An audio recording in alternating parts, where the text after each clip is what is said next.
Welcome to episode 2 of Cosmic Conjunctions, where we explore the intersection of UFOs, or UAPs as they are now known, and early world religions. I'm Rick Medrin, and my co host is Teresa Tyndall. Teresa, hello.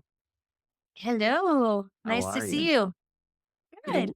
know, we got some great responses from last week, our very first episode, and I was really excited about it because people wanted to know, and I was even asked in person this question about the words Holy Spirit and how it may have been labeled or misconstrued, misinterpreted. So why don't you dive right in and tell us a little bit about that? Yeah, sure. So, you had brought up the ancient Sumerians, which is where a lot of this comes from.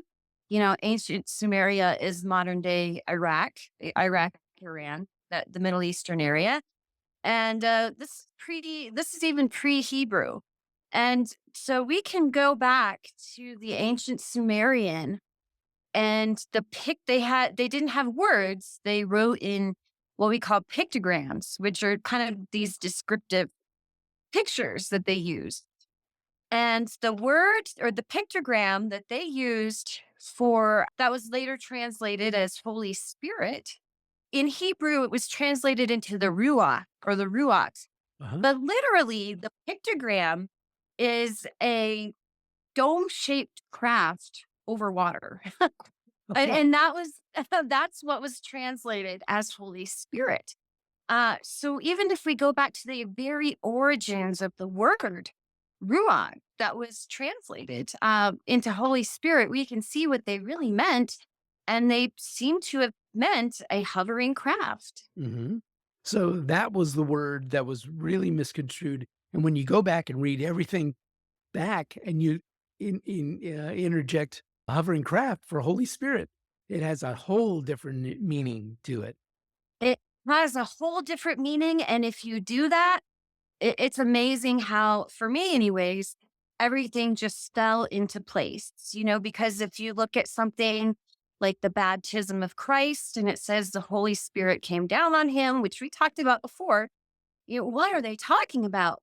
But if you just change that one word hmm to the hovercraft came down, that makes much more sense. Wow. Uh, and you can even go to other parts of the Bible with like the transfiguration of Christ, hmm where it talks about Jesus was all lit up and Moses came down.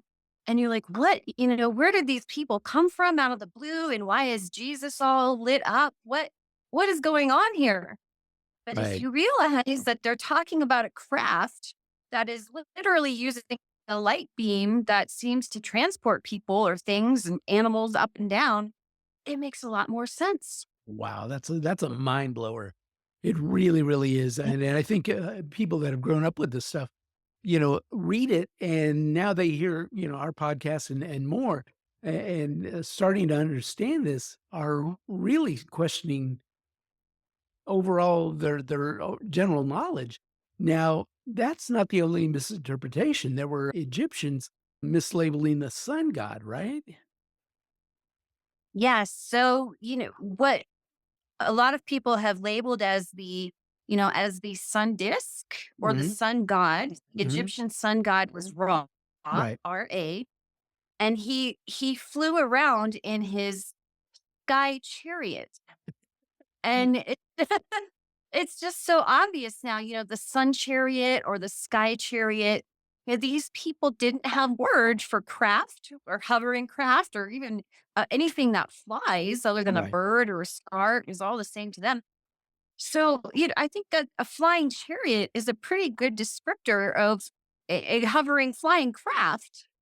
Right, and I think, when you think about if you saw something that you have never ever seen before, something truly, mind-blowing, you would have a hard time coming up with a quick description of what it was. I mean, you would either go into an endless diatribe about what it is that you saw, or you try to shorten it up for, records and whatnot, and you'd come up with something short, and you'd probably mislabel it. more than likely. Yeah, unless there's a they didn't even have the technology to talk about, flying crafts. Right? So We they the did the best they airplane. could. Right. Yeah, an airplane, right? And so they did the best they could. But we are at that point now in our understanding of science and that we can have a better understanding of what they were talking about.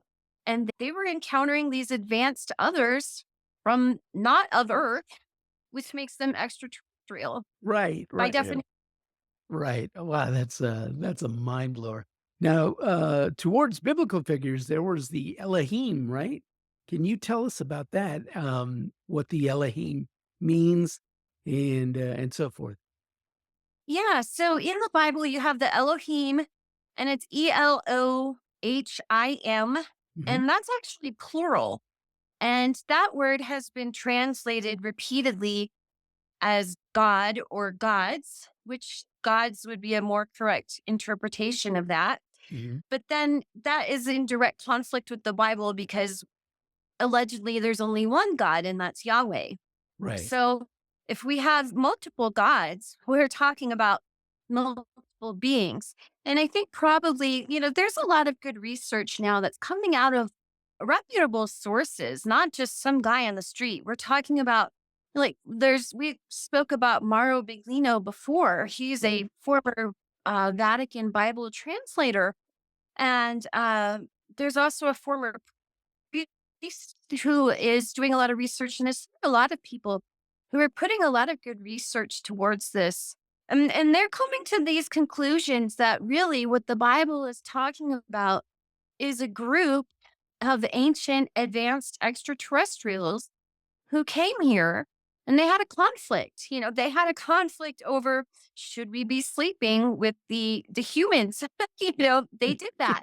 And then some of them were banished, to Earth, and those were the ones that were the banished angels or the banished aliens, Mhm. or the fallen angels. And they taught us a lot too, and that's recorded. They'd said it's even there's some books that give their names, that very specific names of these beings who are all part of what the Bible or the Hebrews would call the Elohim.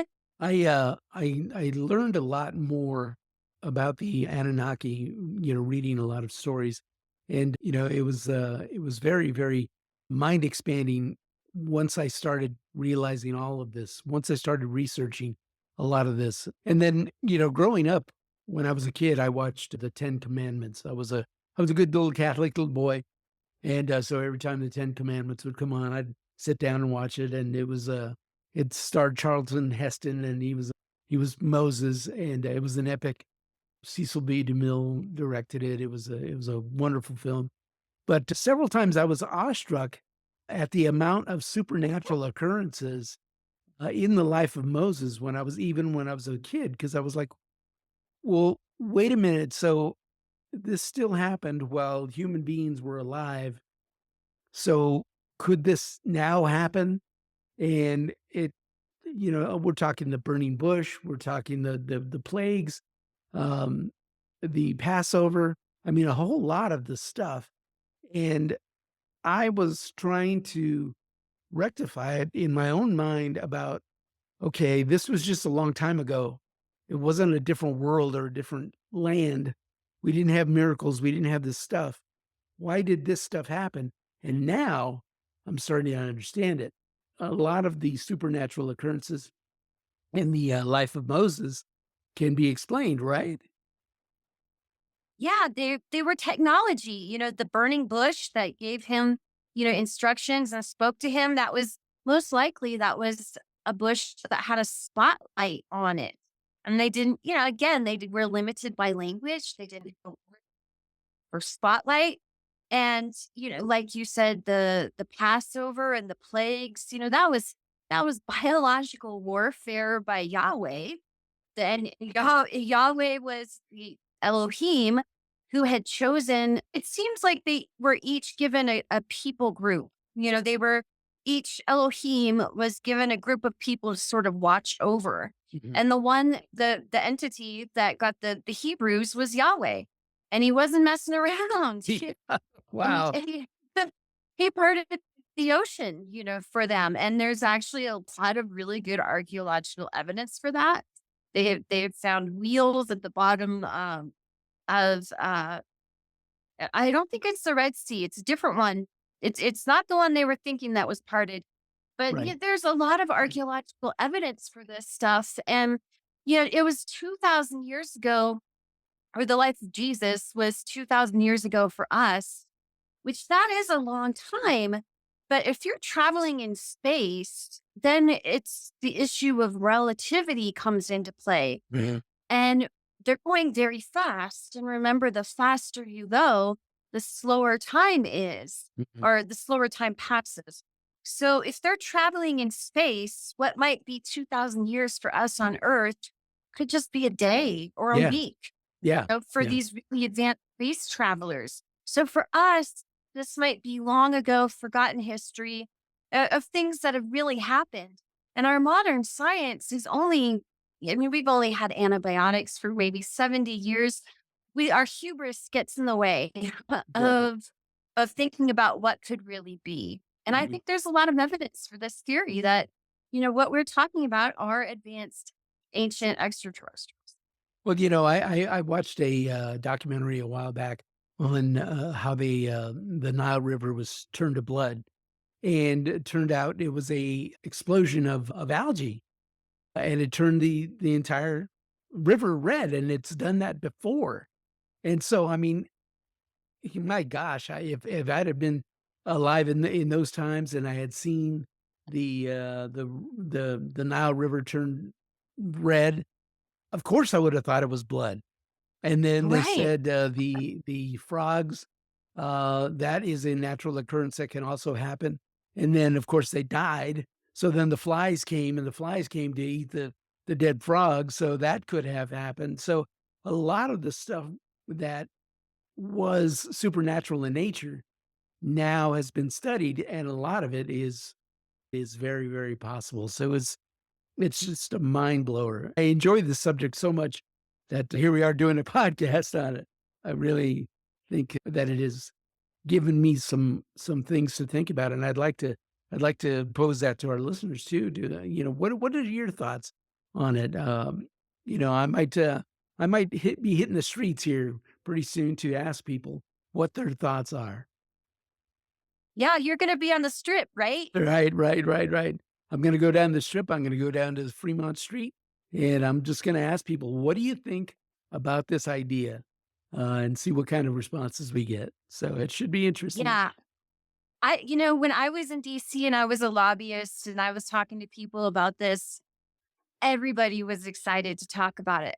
Like even my Uber drivers, my cab drivers, as soon as they would find out, what I was working on the Hill, oh, wow, and almost everybody either had an experience or they knew somebody who did. And I really didn't encounter very many people who did not believe that there's extraterrestrial life. And I really think that's what Jesus was telling us when he said, that there are many rooms in his father's house and he's going there to prepare them for us. Yeah, I think he's really talking about astrobiology and exoplanets. Mm. And exoplanets are like Earth-like planets that can hold life on them. And I think he was going to terraform them. And I don't think that this theory takes anything away from religion. In fact, I think it really gives religion a lot more credibility because now we have something concrete to explain what these people were talking about. It's not just some spirit thing that nobody can touch or feel or explain even. It's a tangible thing now. And I think it's a very exciting time when we can reconcile religious beliefs and science because I think there's they're coming together and it's exciting. Like you said, they go hand in hand, really. A lot of this stuff goes hand in hand. And when you realize that the Bible, was written by several 100 probably people, and it was written over a long period of time. Well, yeah, legends get a little mixed up and a little confusing, but when you read the Bible again with this perspective, you may have a lot more questions than answers, and I think you're going to start realizing that it's not all just a made up story. I think it can really have a historical presence in people's minds. That's fantastic. That's really good. Yeah, I think so too. And I come from a long line of Bible translators. My great um, uncle was the first to translate the Bible into English, and his name was William Tyndale, and this was the late 1400s, the early 1500s. And he gave his life to translate the Bible into English because at that time it was forbidden for the Bible to be in any other language except for the Latin and Hebrew. And he educated himself and he translated the Bible, and that was in violation of the Pope and the King at the time. And William Tyndale was burned alive at the stake Oh wow. for translating the Bible into English. And the printing press had just come out at that time.